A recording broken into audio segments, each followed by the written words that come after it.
Hello friends, मैं सोनू। और आज हम लोग बात करने वाले हैं, यूँ समझ लीजिए कि एक्सप्लेन करने वाले हैं कि जो टोयोटा का इनोवा का इंजेक्टर होता है डेंसो का, तो उस बारे में बात करने वाले हैं। वैसे इंजेक्टर का जो भी जितनी भी गाड़ियाँ डीजल गाड़ियाँ हैं, प्रोसेस सबका वही होता है।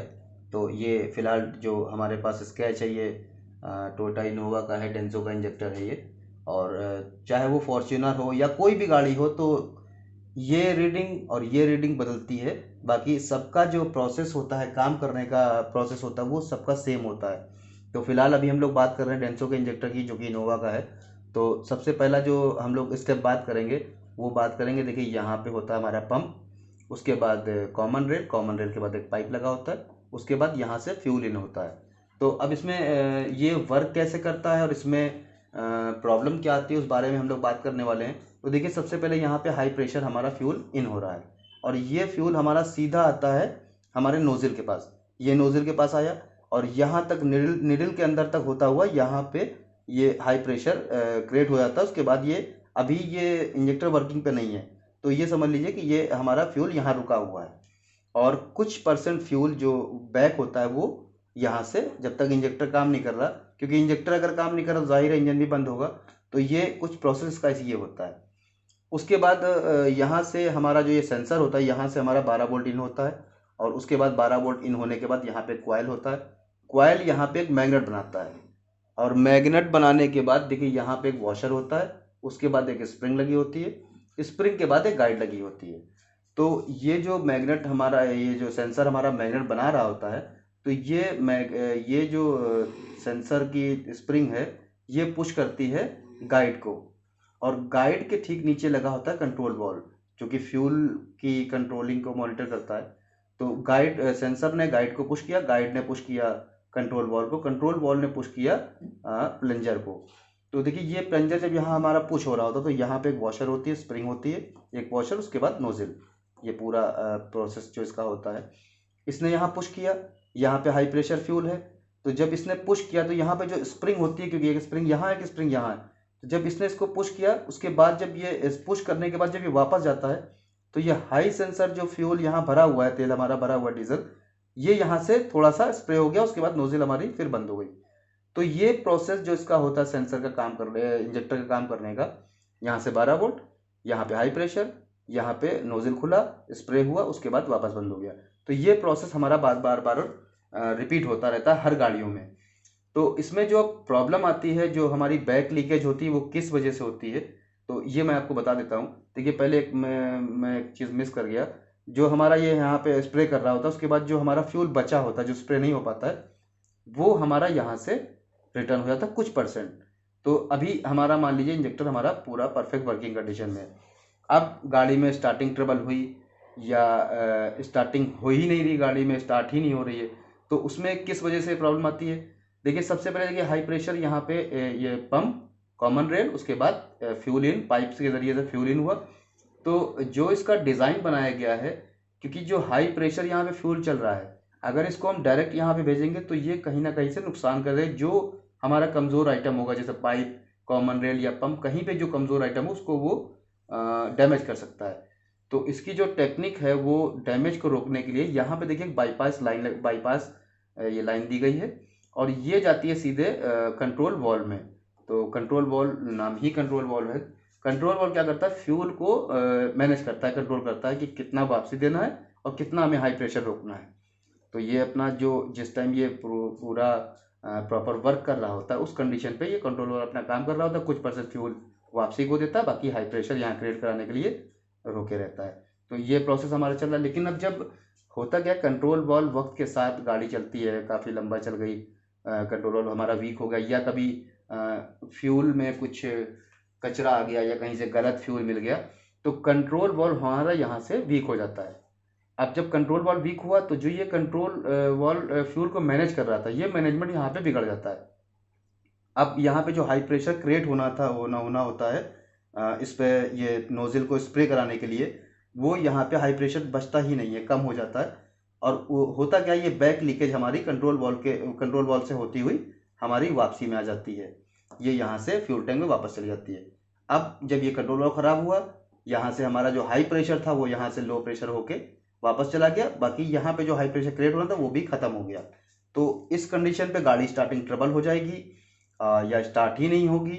ये चीज़ें आती, कभी कभी होता क्या है कि कंट्रोल वाल्व थोड़ा ख़राब होता है, तो कभी कभी स्प्रे करा देता, तो हम लोग पेट्रोल लगा के थोड़ा सा स्टार्ट करने की कोशिश करते हैं। तो जब राउंड ज़्यादा बनते हैं तो यहाँ तो हाई प्रेशर जा ही रहा है, प्लस यहाँ भी हाई प्रेशर होता है क्योंकि इंजन राउंड ज़्यादा कर रहा है, उस कंडीशन पे गाड़ी हमारी स्टार्ट हो जाती है। तो अब हमको उसको सही करने के लिए, मतलब जो इंजेक्टर हमारा प्रॉपर जैसा था वैसा करने के लिए हमारा क्या काम है, सबसे पहले हमें कंट्रोल वॉल्व चेंज करना होगा, नंबर एक। दूसरी बात, कभी कभी गलत फ्यूल की वजह से या ख़राबी की वजह से ये हमारा जो प्लंजर लगा होता है ये कट जाता है, या यूँ समझ लीजिए सीज हो जाता है, जाम हो जाता है। उस कंडीशन पे इंजेक्टर खोला जाएगा, पहले टेस्टिंग होगी, फिर खोला जाएगा, उसके बाद इसकी सर्विस होगी। सर्विस में अगर आ गया तो ठीक है, नहीं तो ये प्लंजर भी बदला जाता है। अब उसके बाद प्लंजर हो गया, ये कंट्रोल वाल्व हमारा चेंज हो गया, प्लंजर भी हमारा ठीक हो गया। अब यहाँ पे एक वॉशर, एक स्प्रिंग और एक जो मैकेनिज्म इसका होता है यहाँ पर एक और वॉशर, उसके बाद नोजल।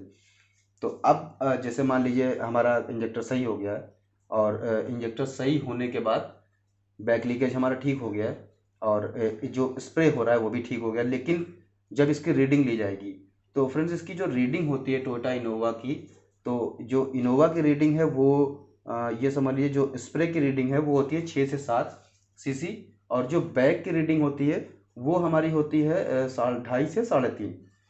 अब जब टेस्टिंग की गई तो पता लगा यहाँ पे आ रहा है 8, यहाँ पे आ रहा है 4 या 4.5, ये समझ लीजिए।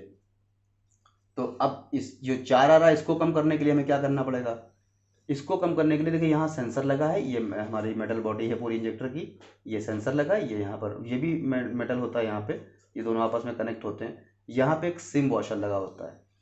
अब इस बैक लीकेज को थोड़ा सा कम करने के लिए, जैसे मान लीजिए हमारा सिम वॉशर लगा है 12 का, तो इसको हम लोग थोड़ा सा घटाएंगे, जैसे 11 कर सकते हैं, 10 कर सकते हैं, 10 लगा है तो 9 कर सकते हैं। तो उसमें होगा क्या, जब ये सिम घटेगा तो सेंसर नीचे आएगा, सेंसर नीचे आएगा तो जो गाइड की मूवमेंट है वो कुछ कम हो जाएगी, कुछ परसेंट कम हो जाएगी। उस वजह से जो हमारा फ्यूल ज़्यादा जा रहा था यहाँ वो कम हो जाएगा। तो ये हमारी बैक लीकेज मान लीजिए 4 आ रही थी, 4.5 आ रही, तो वो हम लोग वापस मैनेज कर सकते हैं 3.5, 3.25 या 4 भी रुक सकती है। तो ये यहाँ से इतना मैनेज कर लिया। अब उसके बाद आते हैं नोजल पर। अब हमारा जो स्प्रे हो रहा है वो हो रहा है मान लीजिए 8 सीसी, 7.5 सीसी, कभी कभी 9 सीसी। उस कंडीशन पर हमारा जो ये नोजल है, ये नोजल फॉल्टी हो सकता है, क्योंकि जब इसमें हाई प्रेशर चलता है तो काफ़ी हाई प्रेशर होता है, और उसमें बहुत बारीक से महीन महीन से होल होते हैं। वो हाई प्रेशर होने की वजह से, स्प्रे होने की वजह से कभी कभी वो होल बहुत बारीक से बढ़ जाते हैं। तो ये नोजल हम लोग जब बदलेंगे तो जो हमारा ये 7.5, 8, 9 के आसपास जो रीडिंग आ रही होगी, ये हम लोग वापस कवर कर सकते हैं, 6-7 पे ला सकते हैं, ये नोजल बदलने की वजह से। तो अब हमारा हो गया बैक लीकेज। तो बैक लीकेज में एक आइटम हो गया कंट्रोल वॉल्व, प्लंजर हो गया, नोजल। तो ये समझिए नोजल भी कई हद तक कुछ कवर करती है, और बैक लीकेज हम लोग इससे भी, सिम से भी मैनेज कर सकते हैं। तो ये हमारा हो गया। अब एक फॉल्ट कभी कभी गाड़ी में क्या आता है, जैसे मान लीजिए गाड़ी में इंजेक्टर बांधा, और इंजेक्टर बांधने के बाद गाड़ी में वाइब्रेशन आ जाता है, हल्टिंग आ जाती है।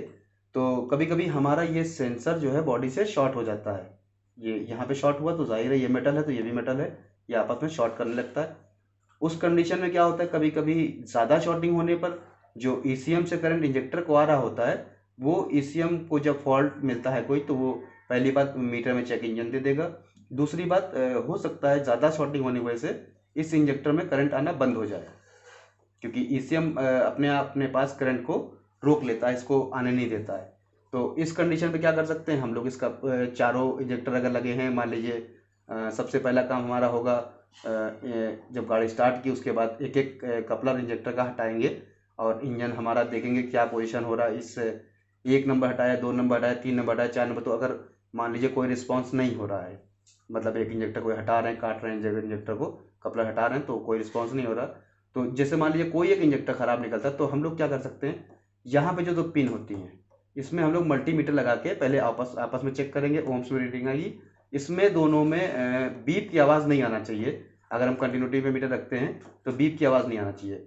उसके बाद एक पिन पे यहाँ, एक पिन में बॉडी में, इनमें बीप की आवाज़ नहीं आना चाहिए। फिर दूसरी पिन में बॉडी में, तो ये अगर मान लीजिए बीप की आवाज़ आ रही तो इंजेक्टर हमारा शॉर्ट है, या अगर आपस में सेंसर हमारा शॉर्ट है, अगर आपस में जो पिनों में अगर हम मीटर लगाते हैं, मीटर की प्रॉब लगाते हैं, तो अगर मान लीजिए बीप की आवाज़ आती तो भी हमारा इंजेक्टर ये सेंसर हमारा उस कंडीशन कंडीशन पे हमें सेंसर बदलना पड़ेगा।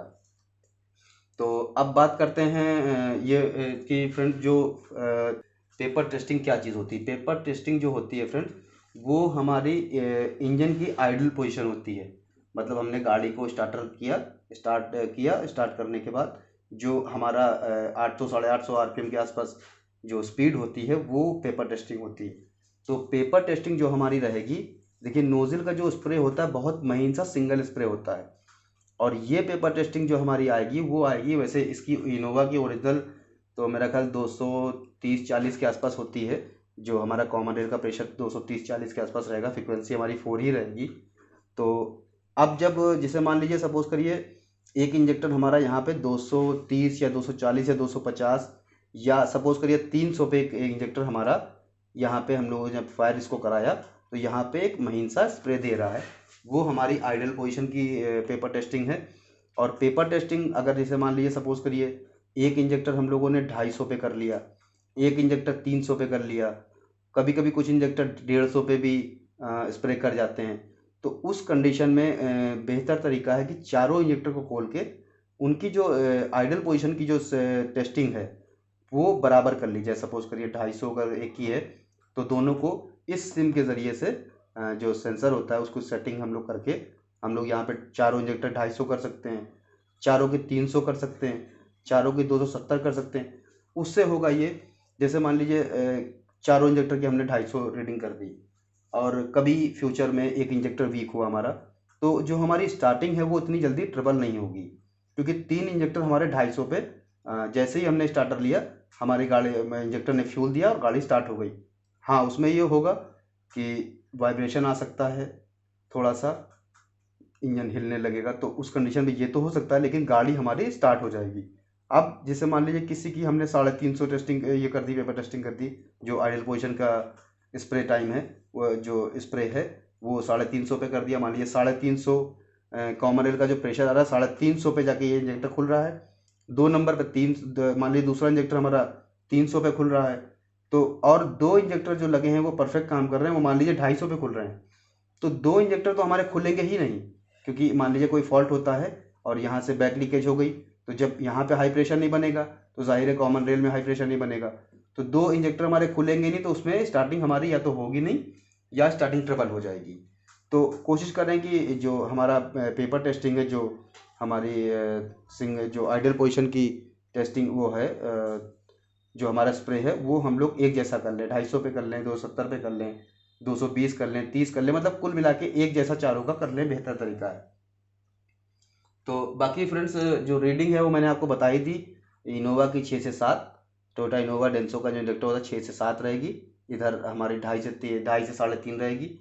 बाकी कभी कभी होता क्या है, जैसे मान लीजिए इंजेक्टर रिपेयर किया, इधर तो 6 से 7 है, ठीक है, आ गई, लेकिन इधर होता क्या है 4 आ गई, 4.5 आ गई, 3:45 आ गई।